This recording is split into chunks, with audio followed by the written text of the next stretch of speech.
안녕하세요. 저는 30대 중반 전현지라고 해요.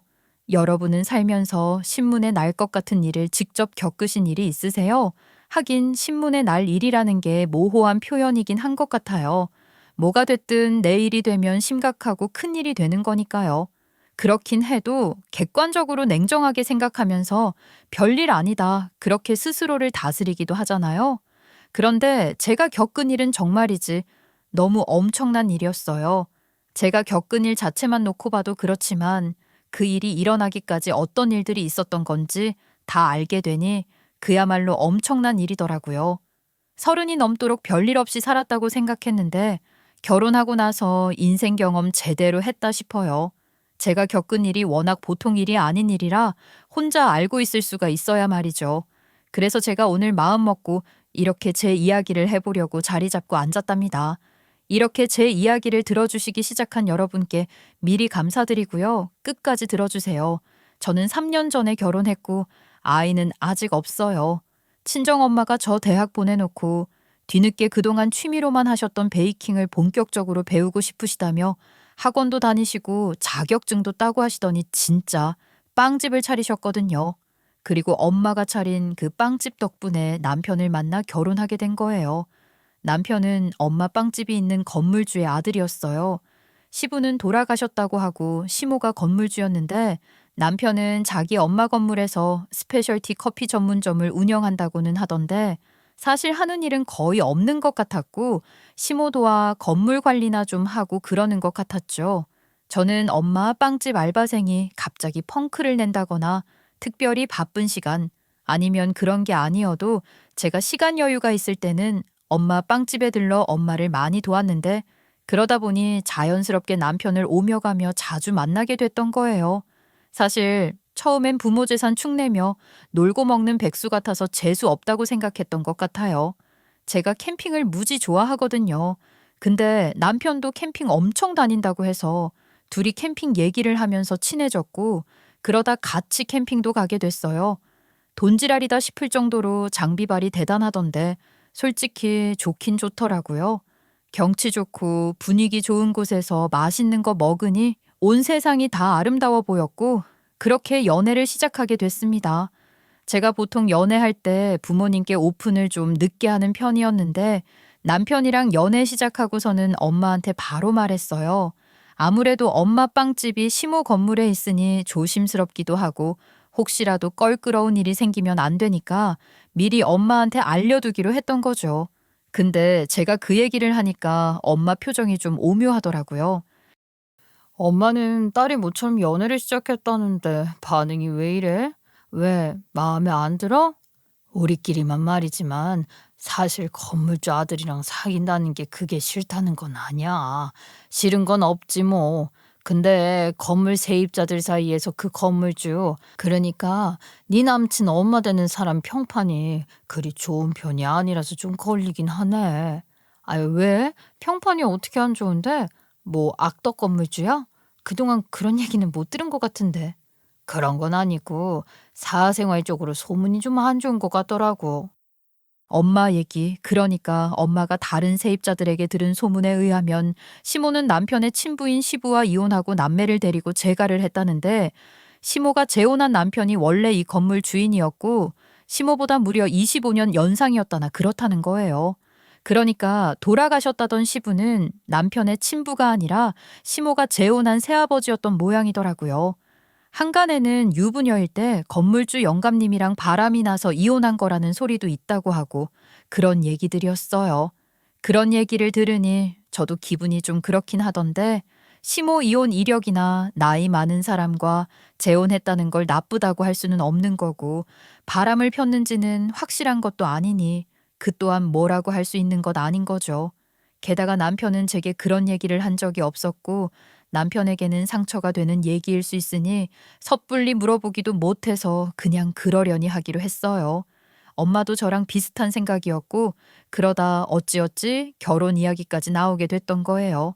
상견례를 앞두고 저희 부모님은 시부가 돌아가시고 안 계시니 시모 혼자 나오는 것을 염려하며 이미 많이 배려할 마음을 먹고 나가신 건데 시모는 시모대로 그 입장에서 남편 없어도 건물주다 이건지 어깨에 힘이 잔뜩 들어가서는 굳이 안 해도 될 이야기까지 하며 은근히 기싸움을 걸더라고요.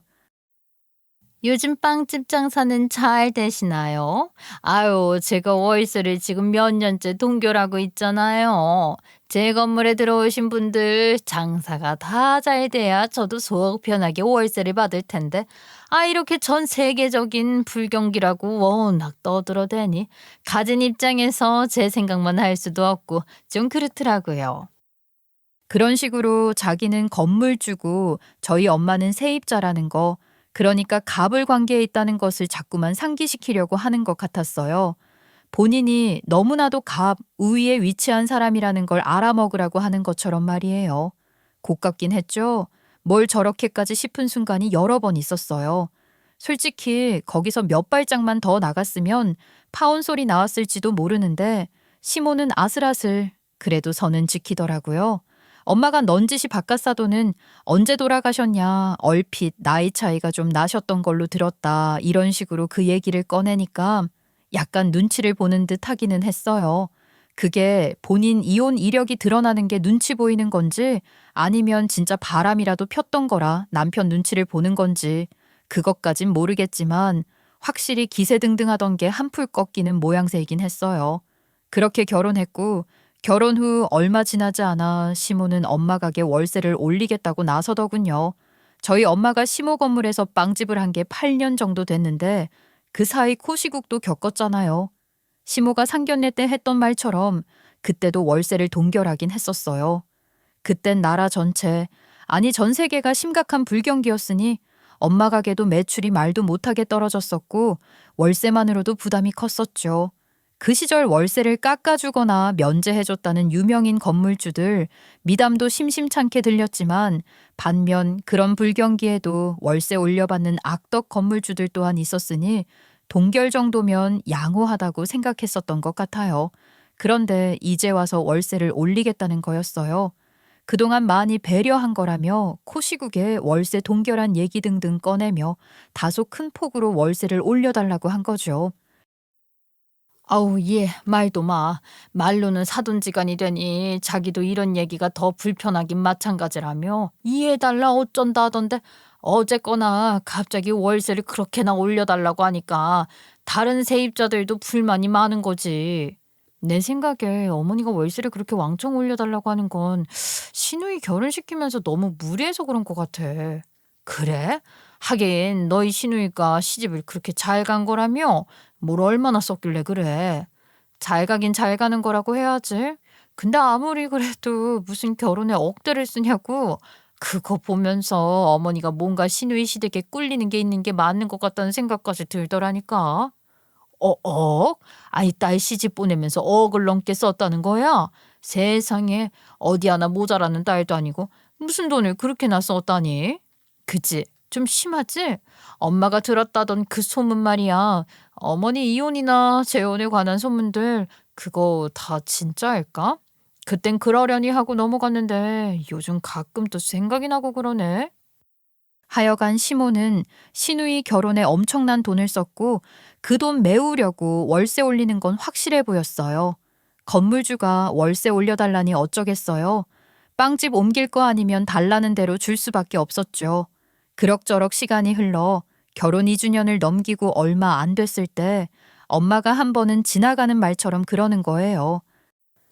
예, 요즘 임서방이 부쩍 멋을 많이 부리고 다니는 것 같지 않아?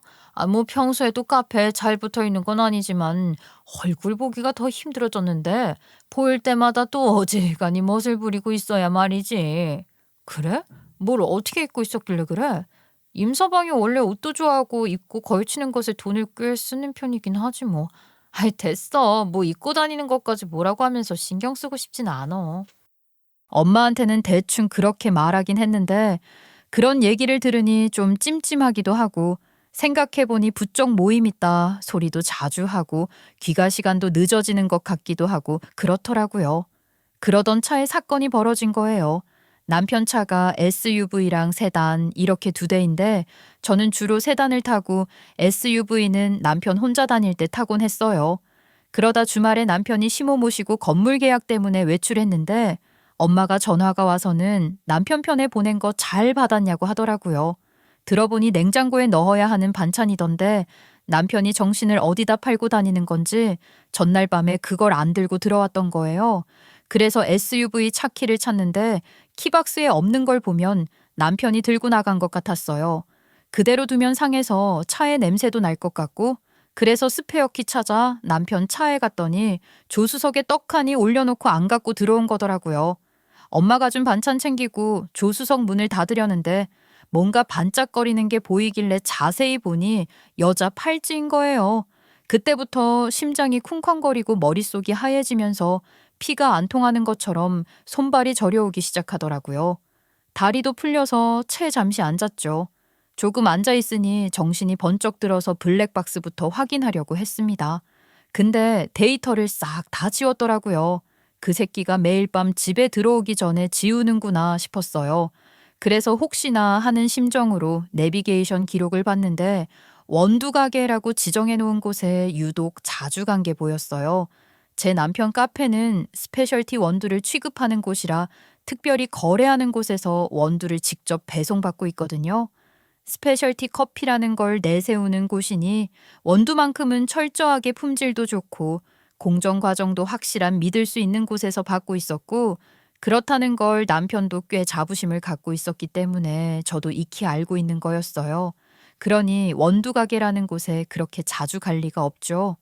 원두가게라고 저장된 곳의 주소를 검색해보니 그곳은 원두를 파는 가게가 아니라 웬 고급 빌라더군요.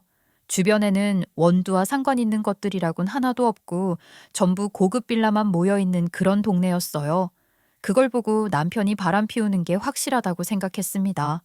부들부들 떨면서 남편 놈 들어오기만 기다리는데 계약 끝내고 시모를 모셔다 드리고 오는 줄 알았던 남편이 시모랑 같이 집으로 온 거예요. 저는 당장 남편 추궁의 사실관계를 확인해야겠다는 생각이 앞섰고 시모가 듣는 게 문제가 아니었어요. 한편으로는 시모도 알아야지 싶기도 했던 것 같아요. 그래서 시모가 보는 앞에서 남편한테 팔찌 들이대며 말했어요. 이게 뭐야? 너 요즘 딴짓거리 하고 다니니?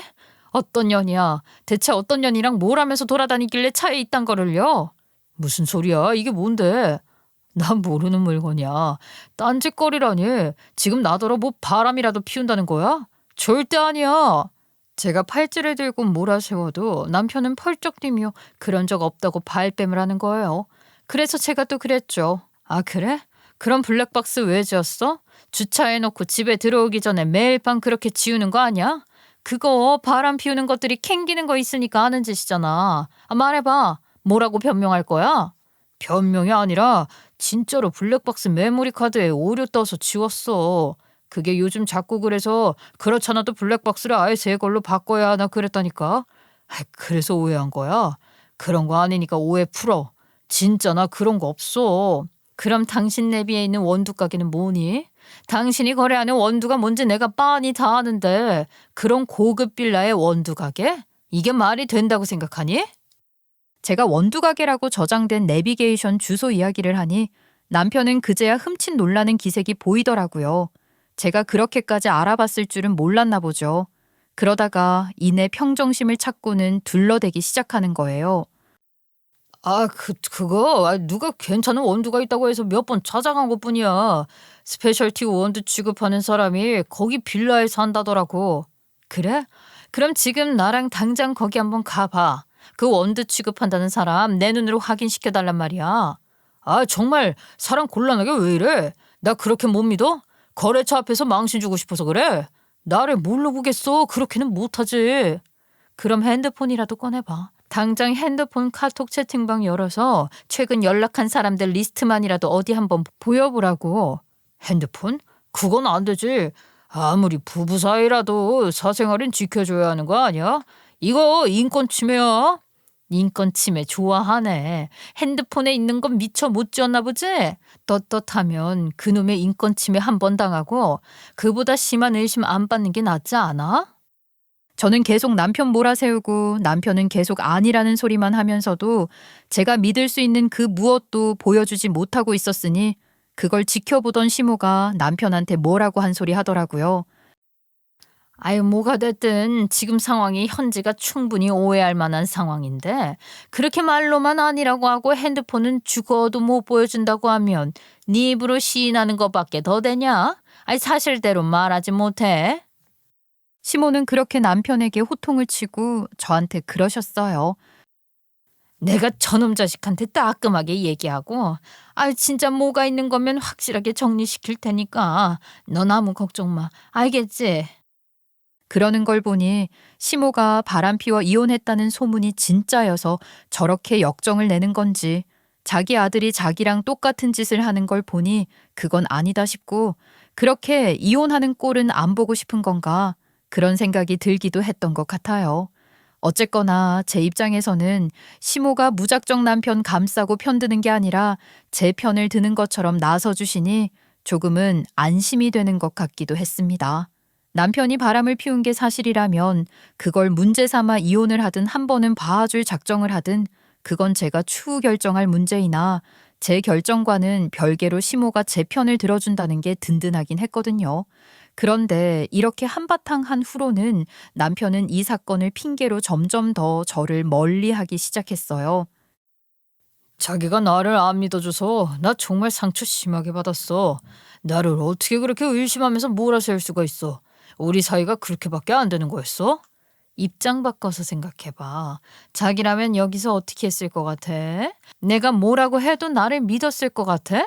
정말 그렇게 말할 수 있어? 가슴에 손을 얹고 한번 말해봐. 그래, 잘 봐. 이렇게 가슴에 손을 얹고 말할게. 나는 그래도 널 믿었을 거야. 나 진짜 너무 비참하고 기분 더러워. 이런 취급받으면서 살아야 하나 싶다고. 그러니까 당분간 날 좀 내버려 두란 말이야. 그러면서 소리 빽 지르더니 완전 지멋대로 굴기 시작하는 거예요. 얘기라도 좀 제대로 해보자고 해도 대화도 피하고 모든 상황을 제 잘못으로 돌리고 저를 보기만 하면 비난하고 아예 대놓고 밖으로 나돌았어요. 제일 기분 더러운 게 누군데 저러는 건지 적반하장도 저럴 수가 없다 싶었습니다. 그러던 어느 날 남편은 카페에 나가 있던 시간이었는데 시모가 남편 문제로 할 말이 있다며 저를 시댁으로 부르시더라고요. 시모가 뭘 알아내기라도 한 건가 싶었고 저는 당연히 시모가 저를 도와주려는 이야기를 하는 줄 알고 갔죠. 근데 시댁에는 시모 혼자 있는 게 아니었고 머리끝에서 발끝까지 분해가 진동하는 젊은 여자가 시모와 같이 있는 거였습니다. 시모는 세상 온화한 얼굴과 말투로 저더러 일단 앉으라고 하더니 기막히는 소리를 시작하더군요. 아우, 얘 현지야. 아무래도 네가 이혼을 하는 게 맞지 싶다. 내 아들 너랑 이혼시키고 여기 얘랑 결혼시킬 거야. 위자료 그런 거 다 챙겨줄 거니까 걱정 마. 얘, 내 건물 있잖니. 너희 엄마가 빵집 하시는 그 건물 말이야. 그거 위자료로 너한테 넘겨줄게. 저한테는 남편한테 따끔하게 얘기해서 확실하게 정리해준다더니 갑자기 저를 정리하려고 드는 시모가 황당하기 짝이 없었죠. 그 소리를 들으니 저랑 남편을 이혼시키고 남편 세장가 보내겠다고 남편 상간녀까지 데려다 앉혀놓은 시모한테 어이없는 걸 떠나서 대체 얼마나 대단한 여자길래 저한테 자기 전 재산이라 할 수 있는 건물을 위자료로 준다고 하는 건지 너무 궁금한 거예요. 정말 어이없고 할 말 많지만 다 떠나서 대체 뭐 얼마나 잘난 여자길래 저한테 그 건물을 위자료로 주겠다는 말씀까지 하시는 거예요? 그 건물 어머니 전 재산이잖아요. 그걸 저한테 줘서라도 이혼을 시키겠다는 이유라도 좀 알아야겠어요. 제가 직접 얘기할게요. 제 아버지가 기업 회장이세요. 저한테 상속될 추정 재산만 현재 기준으로 500억 정도는 될 거고요. 그쪽한테는 유감스럽게 됐지만 상황이 이렇게 되어버린 걸 어쩌겠어요. 위자료 받고 이혼해 주세요. 저로서는 억 단위도 입이 떡 벌어지게 큰 돈인데 500억이라니 가늠도 안 되는 엄청난 액수 앞에 저도 모르게 주눅이 들었던 것 같아요. 그러니 시모는 의기양양하게 저를 보며 말하더라고요. 이제야 알겠니? 네가 이혼만 해주면 내 아들이 그런 집안 서위가 되는 거야. 그깟 건물이 문제냐고? 빌딩이 생길 판인데 그깟 건물 하나쯤이야 너한테 위자료로 줘도 하나도 안 아깝지? 생각해봐라. 너한테도 딱히 나쁜 일이 아니잖니? 너랑 얘랑 비교가 돼? 네가 봐도 그렇지 않니? 내 아들 마음이 너한테 다시 돌아갈 리가 없는데 이혼 못하겠다고 버티면 뭐 할 거야? 위자료라도 두둑하게 챙겨서 너도 새 인생 사는 게 낫지 않아? 아유, 안 그래?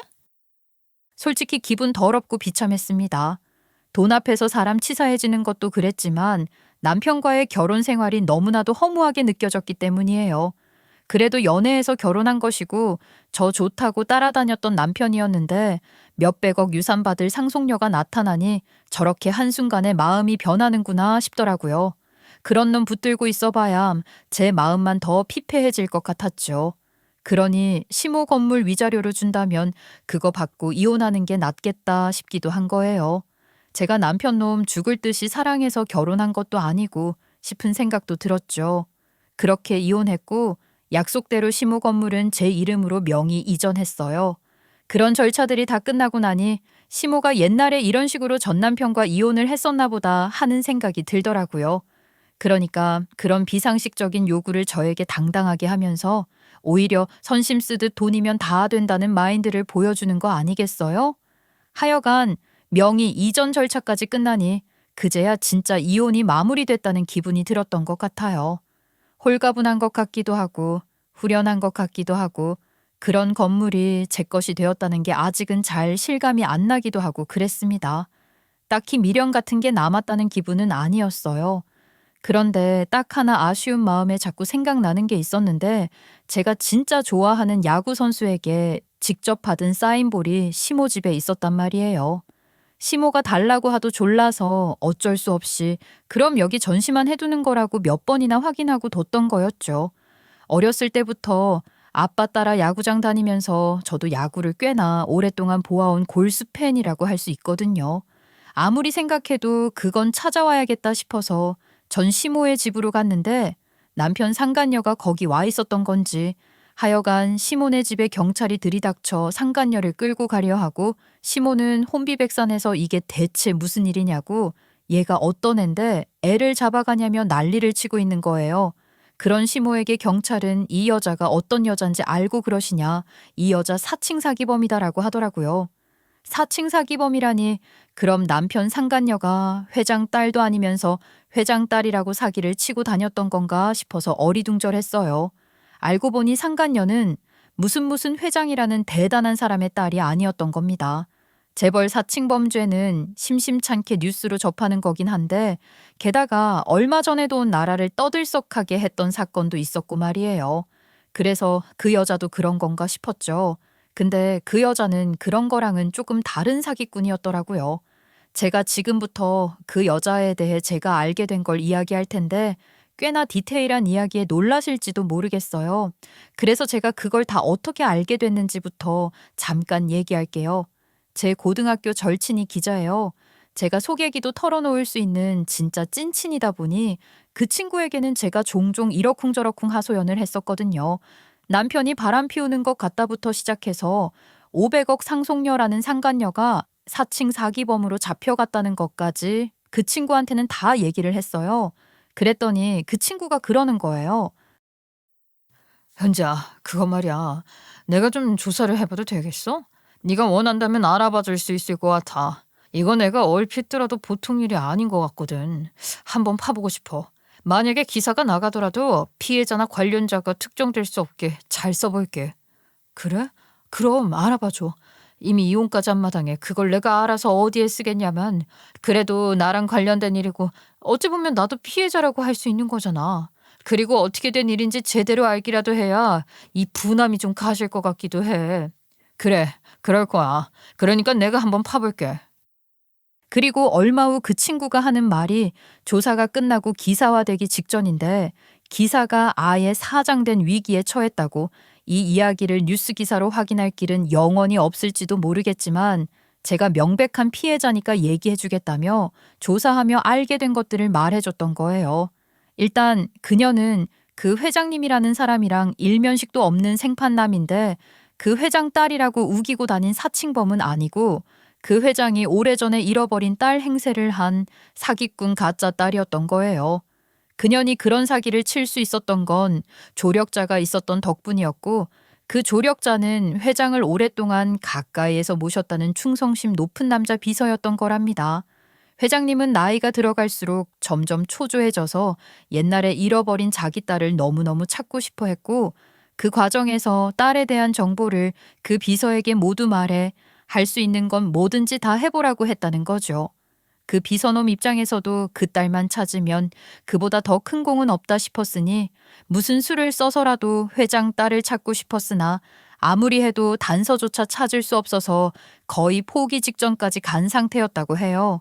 그러자 그 비서놈이 가짜 딸을 만들어서라도 회장 앞에 대령하고 회장 재산을 가짜 딸이 상속받으면 그걸 나눠 가질 생각을 하게 됐다네요. 진짜 딸 찾아주는 공으로 받는 포상과는 비교도 안 되는 보상을 가짜 딸 대령하는 것으로 챙길 수 있으니 오히려 잘 됐다 생각했을지도 모를 일이죠. 그럼 그 상간녀 사기꾼녀는 어떻게 된 거야? 그 회장 비서라는 사람이 원래 알던 여자야? 혹시 여자친구 뭐 그런 거 아니야? 그런 건 아니고 그 여자 무명 배우였대.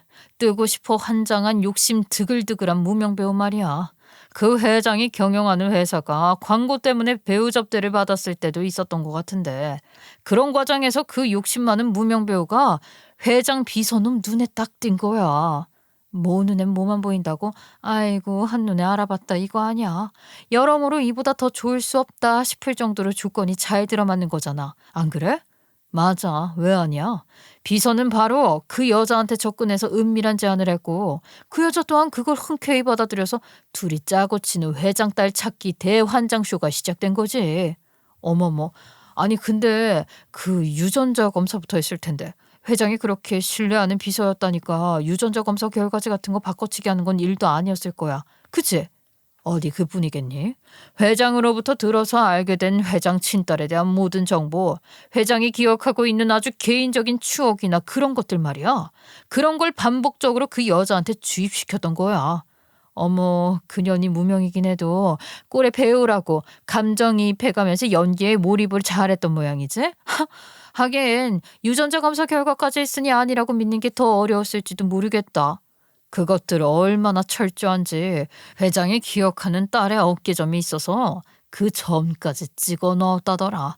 그러니 회장이 깜빡 속아 넘어갈 수밖에 없었을 거야. 그 점 보고 그렇게 울었다고 하더라고. 그러고는 몇 년째 진짜 딸 행세를 하고 있었던 거지. 어머 세상에 세상에 몇 년씩이나 그러고 살았다니. 아유 정말 대단하다. 이미 지금까지도 충분히 누리며 살고 있었던 거 아니야? 그러긴 해도 막말로 그 회장 죽을 날만 기다리고 있었던 거겠지. 당연하지. 그런데 마침 그 회장 건강이 부쩍 나빠졌고 신부전이 심해서 신정이식을 해야 하는 상황까지 왔다는 거야. 신정이식? 어머 웬일이니? 그 딸 행사하던 년한테 제일 먼저 이식 얘기했을 거 아니야? 아니, 근데도 안 걸린 거야? 설마 이식 조건 맞아서 이식을 해준 거야? 회장 입장에서는 신정이식을 받게 될 일이 생길 줄도 몰랐던 거니까 그러려고 친딸을 찾았던 건 아니었을 거야. 근데 상황이 그렇게 되고 보니까 피부치 친딸, 건강한 딸이 있으니 딸 신정 받으면 되겠다고 나왔고 상간녀녀는 펄쩍 뛰고 난리가 났었대. 그 500억 그 대단한 유산이 탐나긴 하는데 신장까지 떼주긴 싫다 이건가? 웃기는 거지. 게다가 그런 검사하다가 친자식 아닌 거 들통나는 거 아니냐는 걱정도 했을 거야. 그렇다고 이식 적합성 검사를 안 받겠다고 하는 것도 이상한 거 아니야? 뭐라 그러고 안 받을 거냐고 오히려 그게 더 의심받겠다. 그 비서놈이 그 여자를 그런 식으로 설득한 거야. 그 상황에서 검사조차 받지 않겠다고 하면 오히려 더 의심을 받을 수도 있다면서 겁을 준 거지. 그래도 그렇지. 아유 참 그것도 간이 보통 큰 게 아니구나. 사기도 아무나 치는 게 아닌 것 맞나 봐. 아유 나는 얘기만 듣는데도 벌써 심장이 두근두근해. 그 회장이랑 그 여자랑 일단 혈액형은 같았대. 그러니 누구도 친딸이 아니라는 의심 같은 건 안 할 거라고 생각했던 것 같고 또 부모 자식 간이라고 조직형이 다 잘 맞는 것도 아니니까 일단 검사를 받고 부적합적으로 나오도록 비서가 또 손을 써놓으려고 했던 거지. 아유 참, 진짜 돈이면 안 되는 게 없는 거니? 그런 걸 돈 준다고 해결해주는 사람들은 어느 사회나 있을 수밖에 없는 거냐고. 씁쓸하다 정말. 근데 여기가 정말 웃겨. 검사를 봤는데 글쎄 회장이랑 그 여자랑 혈액형이 같지도 않은데다가 그 여자 혈액형이 돌아가신 회장 사모와 회장 사이에서 나올 수 없는 혈액형이었다고 하더라고. 뭐? 어머, 어떻게 그럴 수가 있어? 혈액형이 같은 걸로 알고 있었다고 하지 않았어? 알고 보니까 그 여자가 자기 혈액형을 평생 잘못 알고 있었던 거래. 어머, 진짜? 그런 사람이 더러 있다고는 하던데. 어머, 진짜 그럴 수도 있구나. 야, 참 별일은 별일이다. 하여간 그럼 이제 그 회장이란 사람도 의심을 하기 시작했겠네? 맞아. 상황이 그렇게 됐으니 회장은 바로 뒷조사를 시작했고 그동안 자신을 감쪽같이 속여왔다는 것을 알게 된 거지. 사실을 밝히는 건 그리 어려운 일도 아니었던 게 그 여자 털었더니 바로 친부모 소재 파악부터 되더래. 오래전에 집 나와 연 끊고 살면 뭐하나. 조사하면 바로 나오는 걸. 그 여자는 보육원에서 자랐다고 했고 출신 학교며 뭐며 다 제대로 말한 게 하나가 없었던 건데 회장은 그 여자가 하는 말을 그대로 믿고 의심이라고는 하지 않았으니 굳이 뭘 확인하려고 한 적도 없었다. 뒤늦게 조사하면서 다 알게 된 거야. 어머, 그런 식이면 그 여자랑 자기 비서가 회사 접대 자리에서 만난 사이라는 것도 금방 알 수 있었겠는데? 설마 그 회장이 그런 조사를 그 비서 통해서 한 건 아니었을 거 아니야? 당연히 비서도 의심해야 하는 거 아니야? 당연하지. 모든 게 다 밝혀져서 그 사기꾼 여자랑 비서 둘 다 고소한 상태야. 형사 처벌 면하기 어려울걸. 죄질이 나빠서 무조건 실형 나온다고 보더라고. 뭐야 그럼? 전 남편 놈이나 전 시모가 그렇게 노래를 부르며 꿈꾸던 500억 상속녀는 조만간 깜빵 신세 지게 생겼다는 거지? 야, 정말 고마워. 기사화 못하게 돼서 너는 너무너무 아쉽겠지만 나는 기사화 안 돼도 이렇게 사실을 알게 된 것만 해도 속이 다 후련해. 진짜 고맙다 친구야. 내가 뭘. 네 얘기가 구미가 당겨서 조사를 해보고 싶었던 건데 내가 고맙지. 그리고 네 전 남편이랑 전 시모라는 사람도 참고인 조사 받으러 경찰서도 몇 번이나 불려왔더라. 내가 그 경찰서에 아주 진을 치고 있었잖아. 그러면서 봤지. 웃겨.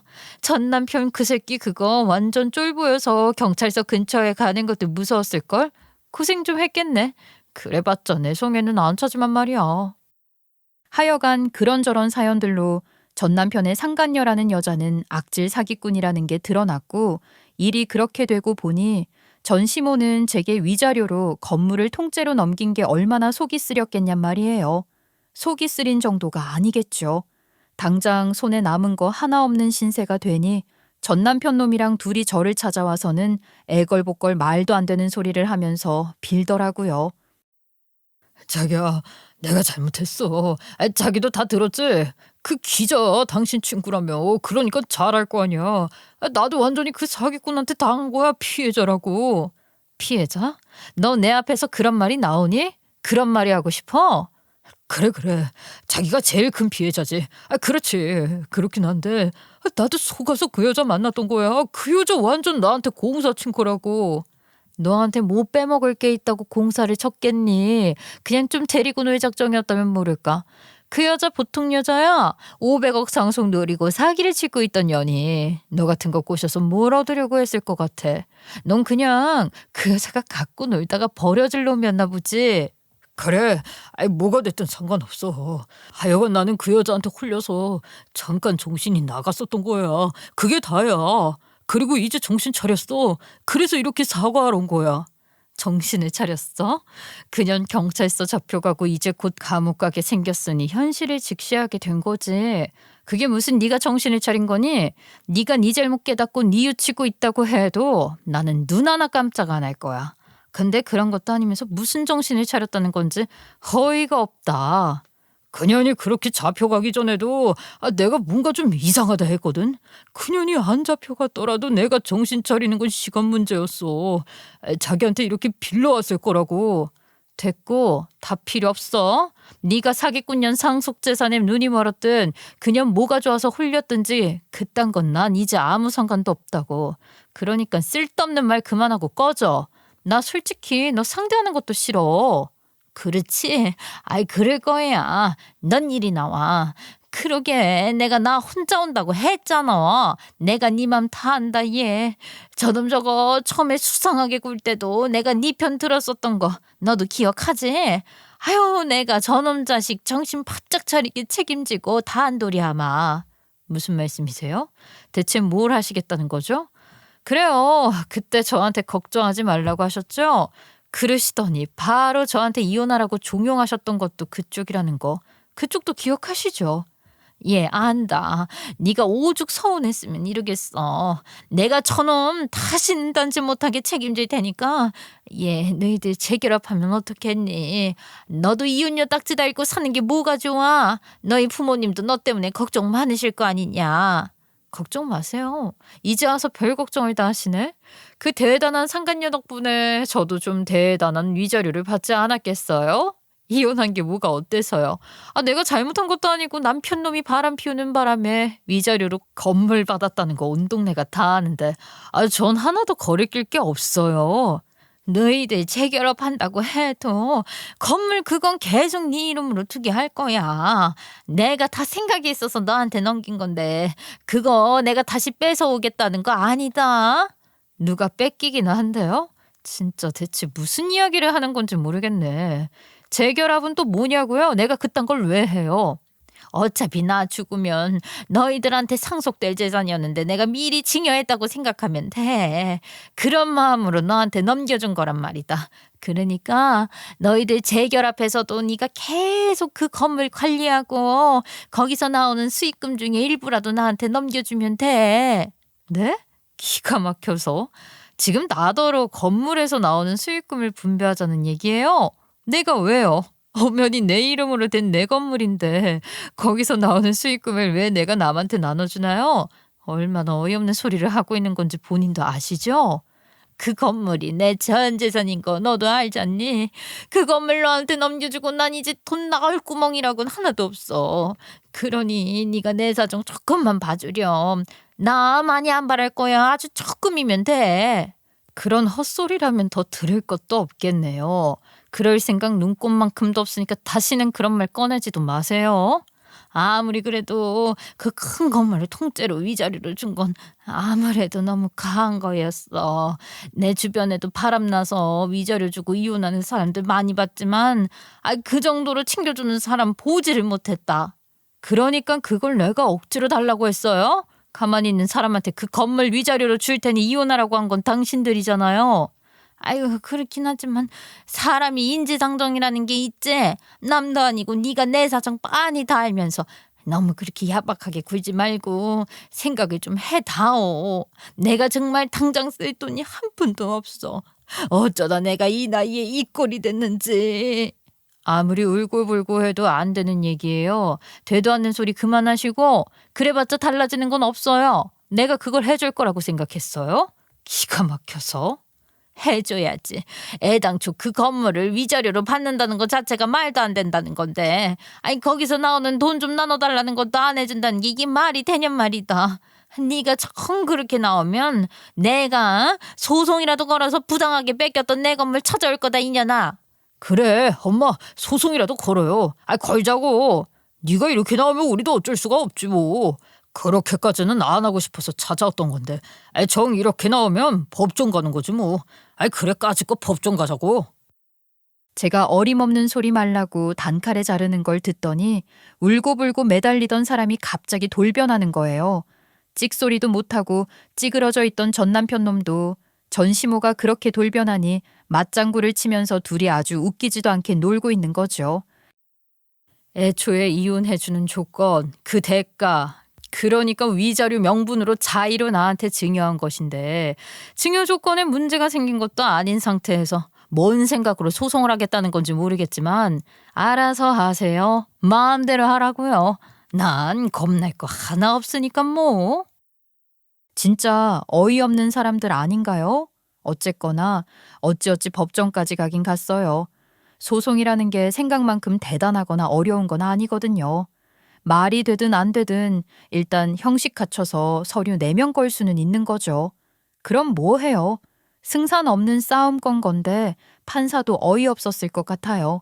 요즘 부모가 자식에게 증여를 할 때 부담부 증여 계약서, 흔히 효도 계약서라는 것을 써두고 그 조건이 제대로 이행되지 않았을 때 증여 재산에 대한 반환을 청구하는 경우가 많다고는 하던데 제 경우는 증여의 조건, 즉 이혼을 매우 충실하게 이행하고 있는데 뭐가 문제라는 건지 말입니다.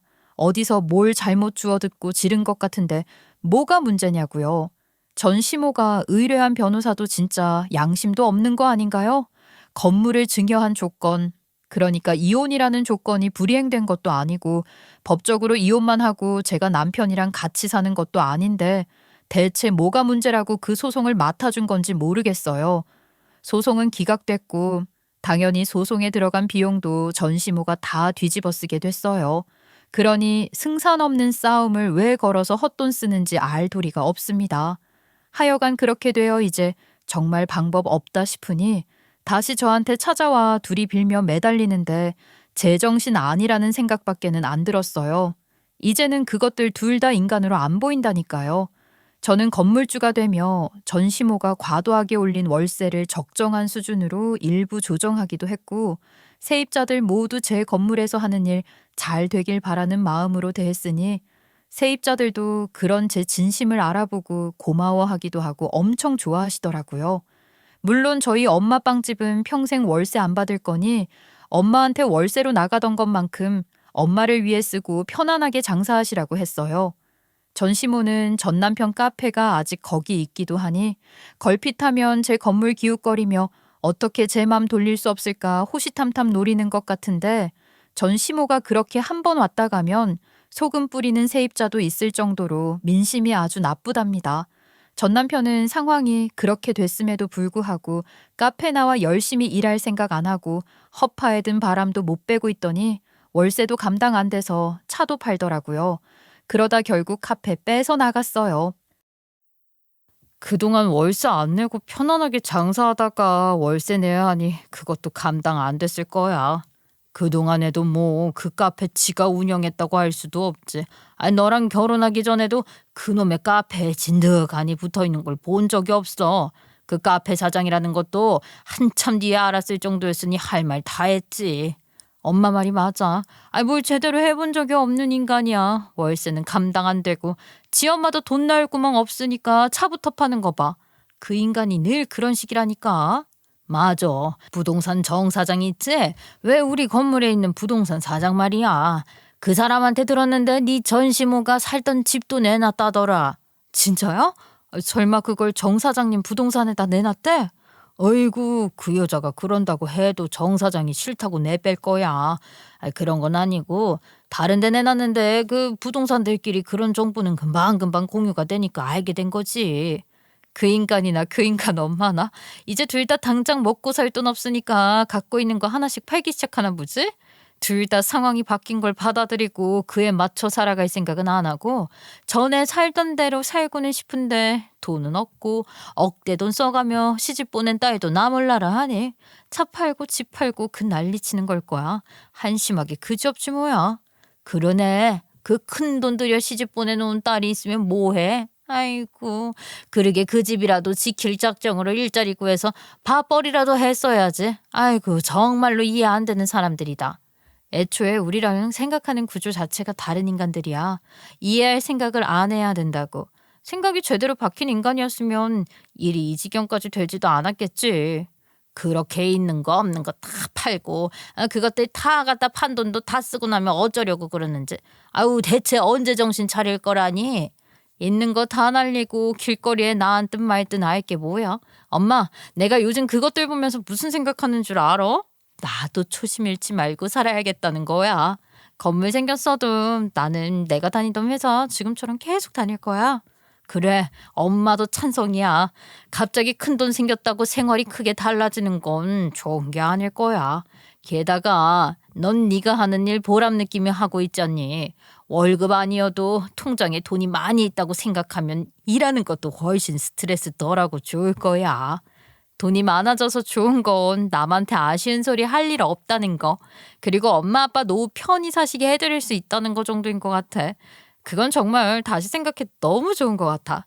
그렇지만 절대 흥청망청 흐트러지면 안 된다고 생각해요. 걱정 마. 그럼 누구 딸인데. 엄마는 우리 현지 믿지. 그럼 믿고 말고. 아유 내가 말년에 딸 덕분에 월세 안 내는 가게에서 장사도 하게 되고 말이야. 우리 딸 고마워.